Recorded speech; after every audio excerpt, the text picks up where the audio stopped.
Je m'appelle Marie-Claude Verdier. Je suis autrice dramatique, je suis traductrice et scénariste. Je suis aussi dramaturge de production à Montréal. Je suis aussi bibliothécaire à la Bibliothèque de l'École nationale de théâtre. Donc, plusieurs chapeaux. Et ils sont bien fixés l'une sur l'autre? Ils sont divisés. C'est vraiment, en fait, c'est très complémentaire. Ça me permet ça nourrit un peu chacun, un nourrit l'autre beaucoup. Donc ça, c'est assez pratique. Et la deuxième question bête, comment t'es arrivé ici? Je définis pas le Oui, mot ici. OK. Ben c'est un long processus. En fait, moi, quand j'étais plus jeune, j'ai remporté un concours pour les jeunes auteurs de théâtre et pour les adolescents, qui était un concours où on écrivait une histoire courte qui était produite par un théâtre. Et j'avais 17 ans. Et je l'ai remporté dans tout Montréal, tout Québec. Et on était 5. Et puis notre spectacle a été produit puis monté. Puis ça m'a donné beaucoup de confiance pour continuer. Puis après ça, j'ai continué mes études. J'ai étudié en dramaturgie à Glasgow, à l'université de Glasgow en Écosse. Et puis je travaille dans plusieurs théâtres. J'ai travaillé au Centre national des arts d'Ottawa. J'ai travaillé au Centre des auteurs dramatiques à Montréal. En ce moment, je travaille à l'École nationale de théâtre. Et puis, j'ai écrit des pièces. J'ai eu la chance de pouvoir écrire plusieurs pièces, dont Six cœurs, qui fait que je suis physiquement ici aujourd'hui. Et à Craiova?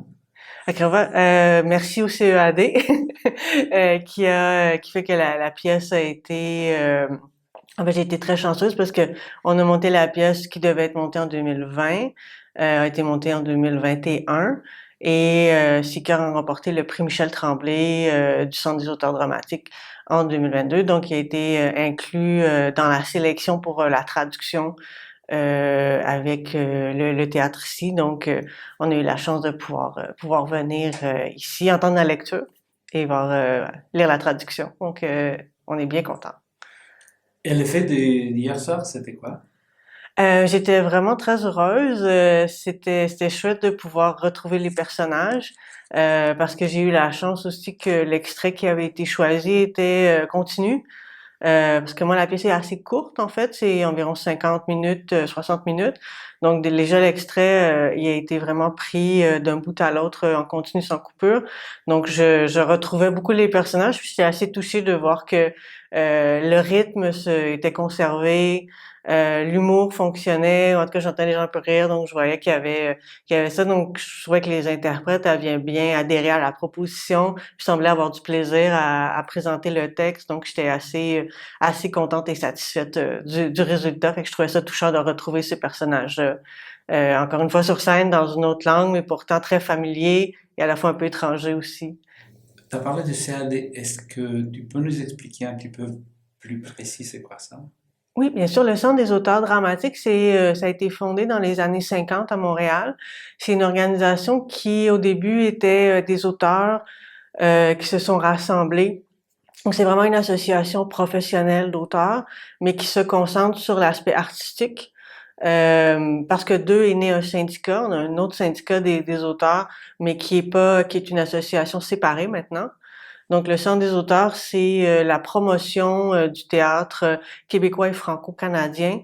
Ils nous soutiennent, ils font la promotion, puis aussi on a des activités de perfectionnement.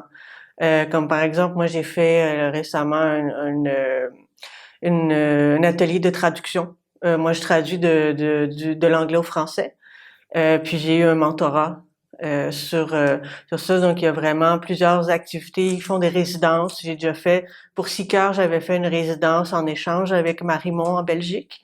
Donc, j'étais allée un mois écrire à Marimont. C'est lié avec le CED belge. Donc, ils font beaucoup d'ententes réciproques avec différents pays ou groupes. Mais à la base, c'est une organisation qui fait la promotion aussi au Québec. Donc, il y a environ 250 membres. Il faut devenir membre, il faut envoyer un texte, c'est choisi par il y a un comité qui recommande le membrariat, puis après ça, ben, c'est une cotisation annuelle. Puis, c'est vraiment géré par les membres. C'est une des rares associations où les conseils d'administration, la majorité des gens ce sont des auteurs. Donc c'est vraiment la promotion des auteurs par les auteurs, les autrices. Puis vraiment cette idée de promotion auprès des théâtres, mais entre nous. Puis à la base, c'était plus informel. C'était des gens qui se rencontraient, puis prenaient une bière et puis parlaient de leurs textes. Mais maintenant, on a des conseillers, conseillères dramaturgiques. Comme moi, j'avais une conseillère dramaturgique avec qui j'ai travaillé sur ce texte-là puis sur d'autres textes. Puis ça, c'est vraiment une chose très, très importante parce qu'en fait, c'est qu'ils travaillent avec nous en dehors des contextes de production. Donc, très souvent, ça va être des pièces qui n'ont pas encore de promesse de production, mais donc c'est vraiment pour l'auteur, pour l'autrice.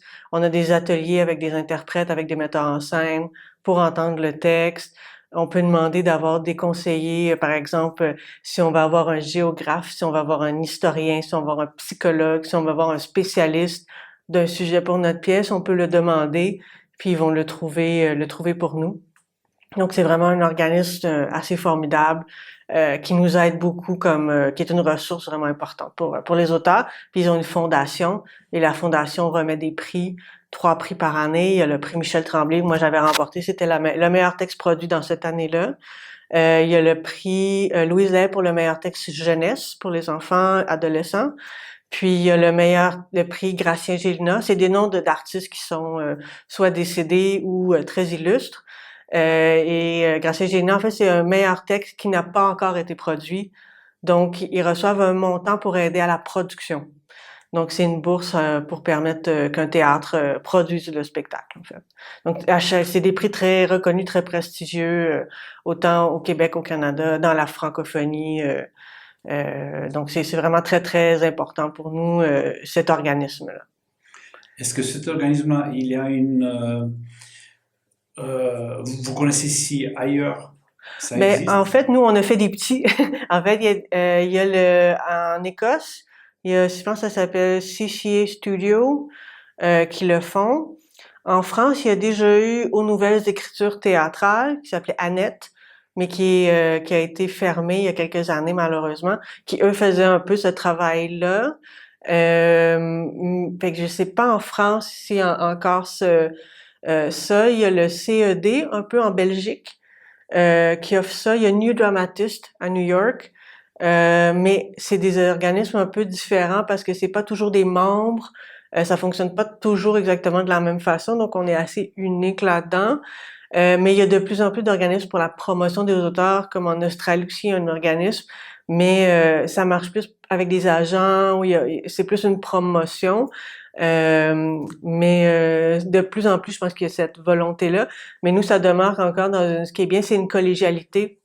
Il y a vraiment, comme là, on est 4 auteurs qui sont venus, on se connaît bien, on travaille ensemble, on échange. Il y a quelque chose d'assez harmonieux et sympathique. On n'est pas en compétition nécessairement, fait qu'il y a vraiment quelque chose de très rassembleur dans ces organismes-là, que je sais pas à quel point c'est dans les autres organismes internationaux.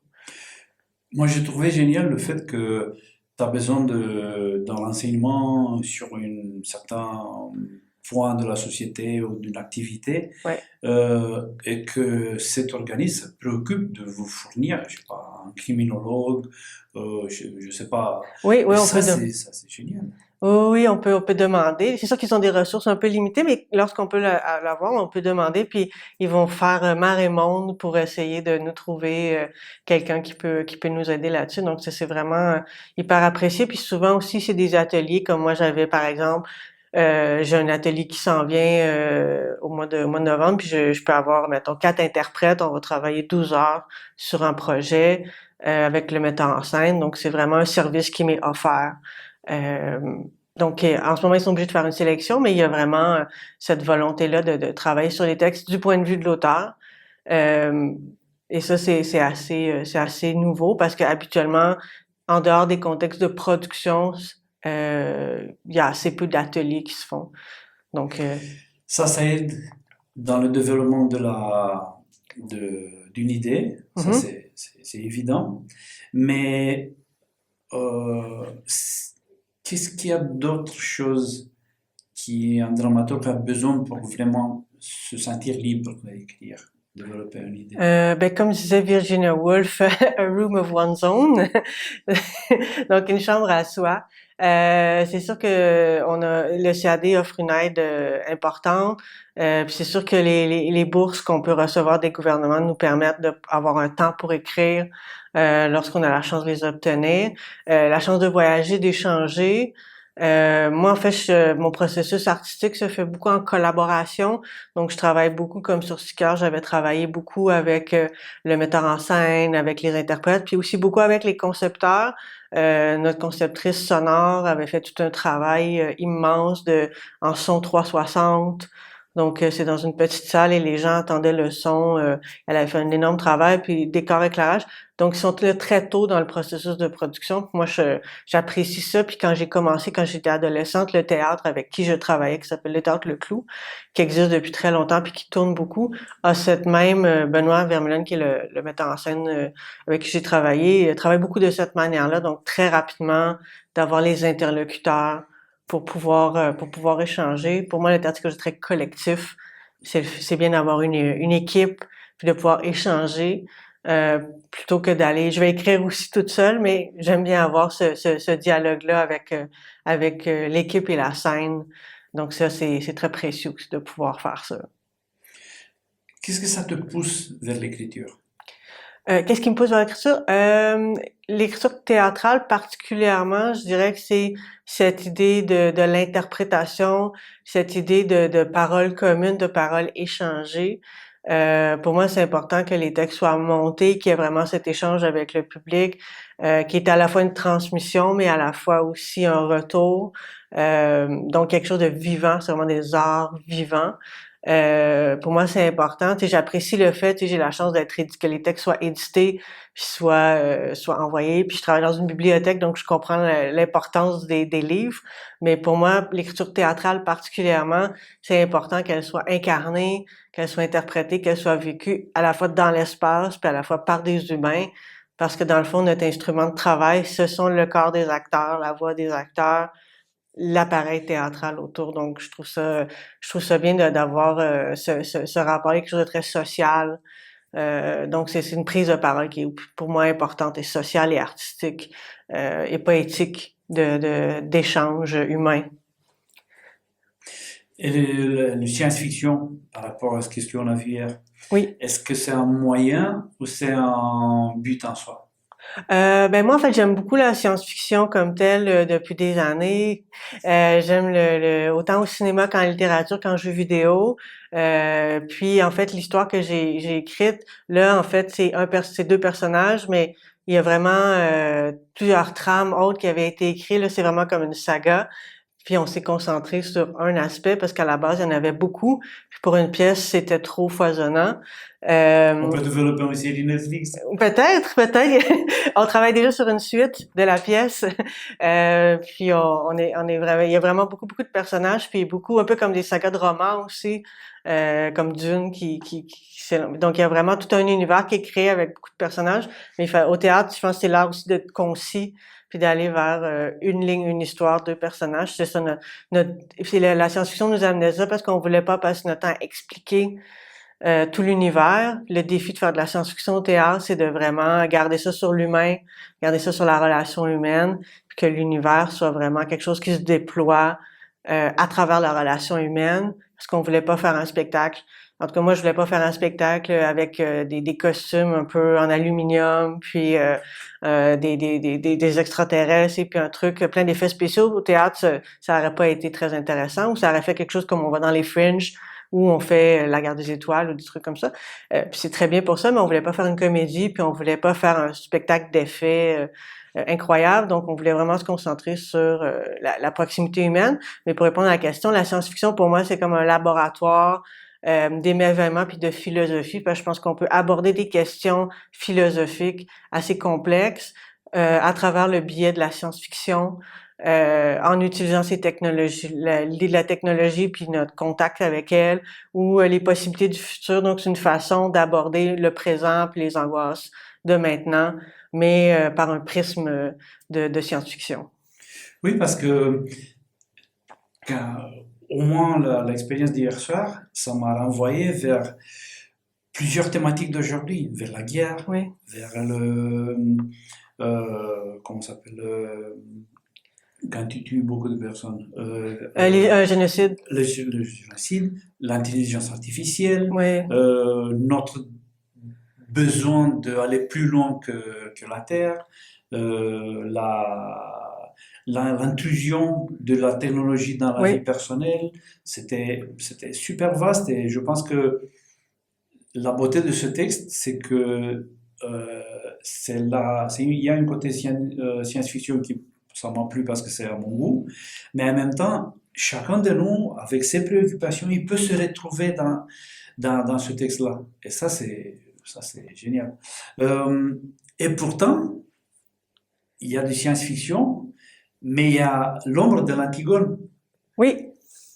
Oui, il y a quand même, on est allé chercher aussi un peu les Grecs là-dedans. On est allé un peu chercher l'idée d'amener, de garder cette parole-là, là, de très théâtrale du grec un peu dans ce qu'on faisait. Donc il y a vraiment cette volonté-là aussi de ramener ça à l'essence du théâtre. Et si je me trompe pas, tu as retravaillé sur cette mythe-là de l'Antigone. Sur Antigone, oui, oui, oui, je travaille, oui, oui, j'ai 4 pièces là-dessus. En fait, je travaille avec une compagnie française qui s'appelle Adesso et Sempre, qui est le metteur en scène Julien Bouffier, puis Antigone, en fait, c'est Andy's Gone, qui est un dispositif interactif. Donc, c'est une genre de science-fiction, mais complètement différente, mais c'est pour adolescents. En fait, c'est tout public, mais particulièrement adolescents. Et puis, c'est in situ, donc vraiment jouer dans les salles de classe. Mais on a joué partout, mon Dieu. On a joué dans des stationnements souterrains. On a joué à Avignon, dans un cloître. Ils ont joué après ça partout. Le spectacle a fait comme des centaines de représentations. Je suis super fière de ce projet-là. Puis en fait, c'est devenu une web série. C'est devenu un Discord, un jeu sur Discord, puis c'est devenu plusieurs épisodes. Il y a Andy's Gone, il y a La Faille de vos yeux, et là on travaille sur le 4e épisode. Puis l'idée c'est de partir justement d'Antigone, c'est la commande en fait du metteur en scène. Puis les gens ils ont des casques audio, tous les spectateurs et les actrices. En fait il faut faire des choix. Donc on écoute. L'idée c'est que la cité a été fermée, que les spectateurs sont tous dans une pièce fermée. Et on leur dit qu'il y a eu une tempête dehors, qu'ils peuvent pas sortir. Et là, on invente des choses, mais plus ça avance et plus on n'est pas certain de ce qu'on nous a dit. Il y a beaucoup de doutes. Et il y a la reine qui arrive. Et il y a Allison, qui est notre Antigone, qui arrive et qui, en fait, contredit ce qui nous a été dit dès le départ. Et il y a tout un jeu à savoir est-ce qu'on enlève le casque pour les entendre, est-ce qu'on garde le casque pour entendre d'autres choses. Quand elles sortent de la pièce, on n'entend pas la même chose. Et il y a une superbe conception sonore de Jean-Christophe Surven qui fait que il y a des moments où on a l'impression qu'il y a un film qui se passe dehors parce qu'il y a toute une trame sonore puis leurs voix qui sont enregistrées. Puis ça m'avait marqué à quel point les jeunes embarquaient dans l'histoire. Il y a une fiction très, très, très, très forte dans l'immédiateté. Puis souvent, les Allison, elles sont très volontaires, très motivées. Alors, des fois, quand elles sortent, nous, on sait la fin d'Antigone, mais souvent, les jeunes, ils sont moins au courant. Donc, ils arrivaient, puis ils étaient très émus et très surpris de voir que l'actrice revenait, en fait, à la fin saluer. parce que elle court et puis elle se fait tirer par la police. En fait, il arrive un truc très très très, très dur et puis les jeunes ils pleuraient, ils venaient nous voir, ils étaient très très touchés. Fait que pour moi c'est bien de voir que ça communique autant cette histoire-là, puis qu'à travers une idée d'un peu de science-fiction, parce que plus ça avance dans le récit puis dans les pièces, plus la technologie aussi est importante dans le dispositif. C'est des jeunes qui se textent, c'est des jeunes qui jouent à des jeux vidéo, les personnages, donc ils sont vraiment contemporains. Puis on voulait aborder des questions comme l'immigration, les migrants, la question aussi du pouvoir, de la surveillance. Donc il y avait toutes ces questions-là, puis la révolte, qu'est-ce que c'est la révolte? Comment on peut amener ça? Donc il y avait vraiment ces questions-là qui sont abordées, puis les jeunes réagissent vraiment bien à ce contexte-là, qui par aussi un peu le biais de la science-fiction nous amène à réfléchir sur des questions. On a travaillé aussi le mythe de Orphée à travers une autre des pièces, donc c'est vraiment, on garde cette idée du grec vers la science-fiction. Mais c'est un projet collectif. Ben en fait, c'est moi qui l'écris. C'est une commande de la compagnie. Euh, Puis après ça, ben eux le produisent et le tournent à travers, mais c'est vraiment mon texte. C'est intéressant parce que quand tu expliques, tu as l'impression que c'est quelque chose qui se développe de façon organique et qu'il n'y a pas un contrôle précis sur chaque mot, sur chaque suite. Non, ben c'est ça. Moi, je suis assez. C'est vraiment un travail collaboratif dans le sens où il y a un dialogue qui se fait par rapport au texte. Puis, comme là, j'ai eu la chance récemment d'aller à Marseille le mois passé pour qu'on travaille sur la nouvelle version du texte. Puis, ce que j'apprécie, c'est les laboratoires. Donc, on était là avec une équipe de comédiens, le metteur en scène, et en fait, à chaque jour, je réécrivais du texte. On essayait sur scène, on disait est-ce que ça fonctionne pas, on réessayait des choses. Et là, je réécris, le lendemain, on essaie d'autres choses. Donc, j'aime ça avoir des propositions de la part des interprètes, puis du metteur en scène qu'on se permette de pouvoir essayer des choses, plutôt que d'arriver avec un texte final, puis dire, ben, vous montez ça, allez-y. Je trouve ça l'intérêt pour moi du théâtre, c'est nous, Michel Tremblay, qui est notre grand auteur, dit qu'il écrit pour se créer une famille. Puis je pense que les familles théâtrales comme ça, c'est vraiment précieux quand on peut créer ça, d'avoir ce moment-là ensemble, où tout le monde est dans aussi un espace où on peut échanger librement, puis se permettre d'essayer de faire des erreurs, donc d'avoir des contextes de production qui permettent ça, ce qui est rare, mais j'ai eu la chance d'avoir ça, donc de pouvoir se permettre d'avoir le luxe en fait du désintéressement, de la discussion, où tout le monde met du sien, puis dans le fond c'est le meilleur spectacle qui va en ressortir. Comment tu te sens en tant que dramaturge quand tu traduis une autre? J'avoue que c'est un défi. J'en ai fait quelques fois. Il y a un grand plaisir. Moi, j'apprécie beaucoup de faire de la traduction parce qu'en fait, c'est d'apprendre. Pour moi, il y a quelque chose de très musical dans la traduction où comme là, j'avais traduit une pièce de Philippe Ridley et puis Vermine radieuse, une pièce que je trouvais très très drôle. Fait que pour moi, c'était important de retrouver l'humour, de retrouver aussi toute l'espèce de sensibilité. C'est sûr que c'est de faire des choix, fait qu'il y a des défis. Puis j'avais la chance de savoir que c'était pour une production où dans quel théâtre ça allait jouer, qui le montait, donc de pouvoir aussi adapter pour un public dans quel niveau de langue on allait travailler, quel mot utiliser, quelle référence aussi, jusqu'où on allait dans la référence, est-ce qu'on le mettait vraiment au Québec ou on gardait en Angleterre, comment on amenait ça. Fait que j'avais eu la chance de vraiment travailler avec une équipe là-dessus, mais c'est de garder la musicalité de l'auteur, comment il écrit ses répliques, où il veut que ça punch, où il veut où les personnages s'en vont là-dedans. Donc, pour moi, il y a vraiment un travail vraiment fin à faire de ça. Puis des fois, il faut faire des coupures ou il faut amener des choses pour que les gens comprennent, donc faire certaines modifications culturelles. Fait que c'est quand même toujours un défi d'être en dialogue. Puis on n'a pas toujours la chance de poser nos questions aux auteurs. Mais là, justement, j'avais aussi la chance de travailler en laboratoire avec l'équipe, fait qu'on a pu aussi voir ce qui fonctionnait ou pas au plateau. Donc, j'avais beaucoup apprécié ça. Je remarque que ça te fait plaisir de travailler en équipe. Oui, beaucoup. Et pourtant, être dramaturge, ça donne l'impression d'une certaine solitude. Oui, tout à fait, c'est un peu paradoxal. Mais en fait, je trouve que l'écriture, par rapport à moi, j'écris pas de roman. Et ça, c'est vraiment, on écrit seul jusqu'à temps qu'il y ait un salon du livre où là, on rencontre peut-être des lecteurs, où on a un dialogue avec l'éditeur. Mais moi, le théâtre, je l'ai commencé, je jouais un peu quand j'étais adolescente. Puis faut pas que je suis pas très très douée, donc j'ai pas l'écriture, c'était vraiment mieux. Mais en fait, c'est ça que j'apprécie de l'art vivant, c'est de pouvoir. Mais j'apprécie aussi le fait de pouvoir écrire chez moi, d'avoir ce temps-là de solitude, de se poser, de créer la structure, de créer les personnages. Après ça, d'arriver puis de faire une proposition, puis là d'entamer un dialogue avec l'équipe. Je pense que c'est ça qui est assez fascinant parce que tout de suite on a des gens qui ont un enthousiasme, qu'on propose des choses.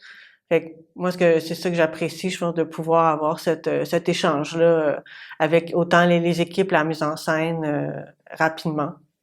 Euh, je vais rigoler un petit peu, Mhm. mais euh, il- parfois peut-être il y a besoin de traduire de français en français québécois. Oui, Surtout quand tu as parlé de référence et de l'humour. oui.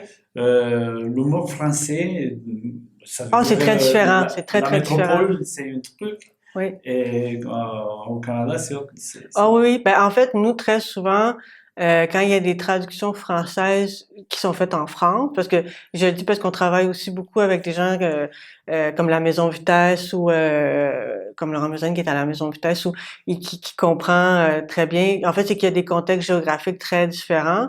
Des fois, les auteurs, dans leur langue originale, sont pas nécessairement conscients de ça, mais pour nous, un texte qui a été traduit en France, très souvent va être adapté pour le Québec une fois qu'il est monté au Québec. C'est une pratique qui augmente de plus en plus. Je pense que dans les années peut-être 70, 80, 90, on prenait... En fait, ce qui est très drôle, c'est que les textes classiques, on gardait la traduction française.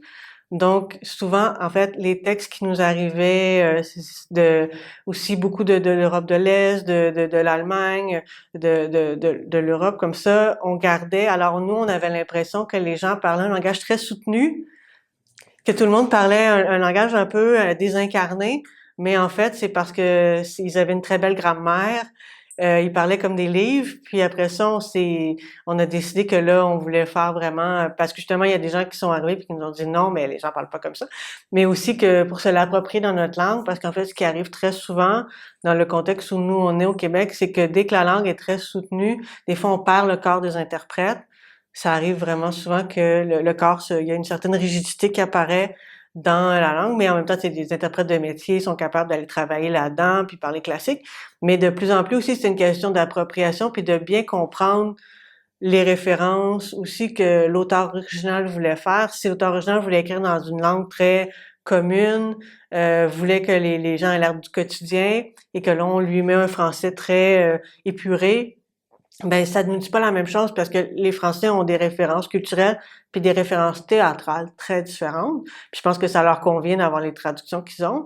Mais nous, après ça, à ce moment-là, vu que c'est des traductions qui vont s'adresser à des humains, des traductions théâtrales, justement, je pense que c'est pas la même chose qu'une traduction de roman où là on peut se permettre d'être dans une grammaire plus soutenue.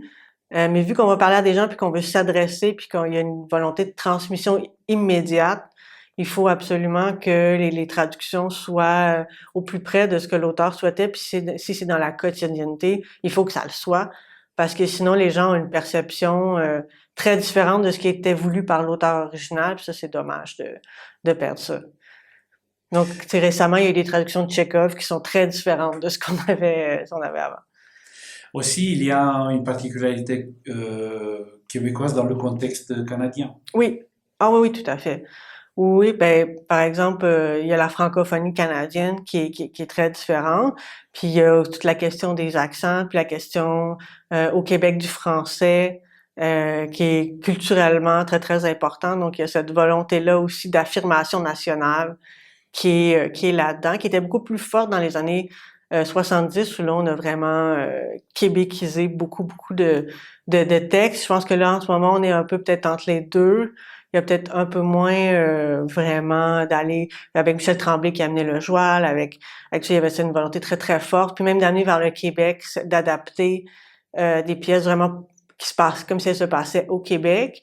Mais là, je pense qu'on est vraiment dans le balancier revient un petit peu vers, sans être normatif, une volonté peut-être d'être plus dans une certaine universalité ou de voir. En fait, c'est qu'à chaque fois, il y a un questionnement. Donc, il n'y a rien qui va de soi à chaque fois. Mais il y a une volonté vraiment de présenter au public québécois puis canadien-français quelque chose de franco-canadien, de, quelque chose qui va à la fois leur parler puis à la fois transmettre ce que les auteurs originaux avaient voulu. Euh, Quand tu te vois jouer, je ne sais pas comment dire, Ouais. euh, qu'est-ce que tu ressens? Ah, moi, j'adore ça. C'est drôle parce que mon metteur en scène pour CQ, moi, j'allais à toutes les représentations. Puis il était là, mais tu sais, tu suis pas obligé de. Puis je sais qu'il y a des fois des interprètes que ça rend très nerveux que les auteurs soient là. Mais moi, j'ai adoré ça parce que, puis pour d'autres spectacles aussi, parce que j'apprécie tellement de voir des acteurs de métier, chaque variation, comment ils se surprennent à chaque fois, par quel chemin ils vont passer, puis chaque soir est différent, donc d'avoir cet échange-là, il y a quelque chose d'un peu magique dans cette incarnation-là. C'est d'avoir, pour moi, tu sais, j'ai accès à mes personnages 25 fois pour 25 spectacles, après ça, c'est fini. Ils sont dans ma tête après ça, puis c'est tout. Donc, d'avoir aussi cette incarnation-là, d'avoir le fait que ça passe à travers les interprètes puis qu'on ait tout le dispositif autour, il y a quelque chose de très touchant. Puis j'ai l'impression que l'accomplissement se fait là du spectacle. Donc pour moi c'est très émouvant. Puis c'est très gratifiant de pouvoir avoir accès à ça. Donc c'est quelque chose que j'apprécie beaucoup. Donc j'essaie de voir le plus de représentations possible. Ça veut dire que ça te plaît. Oui, oui, beaucoup, ça me plaît. Euh, Si je... Toujours une question bête.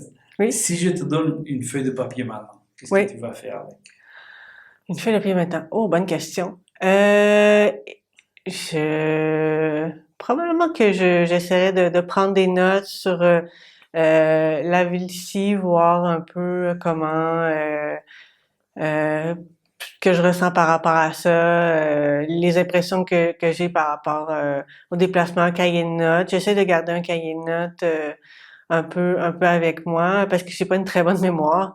Donc ouais, je pense que j'irai vers ça. J'écris beaucoup, je prends beaucoup de notes, je fais beaucoup de recherches avant, fait que j'apprécie faire la recherche avant les spectacles. Merci beaucoup. Ben merci.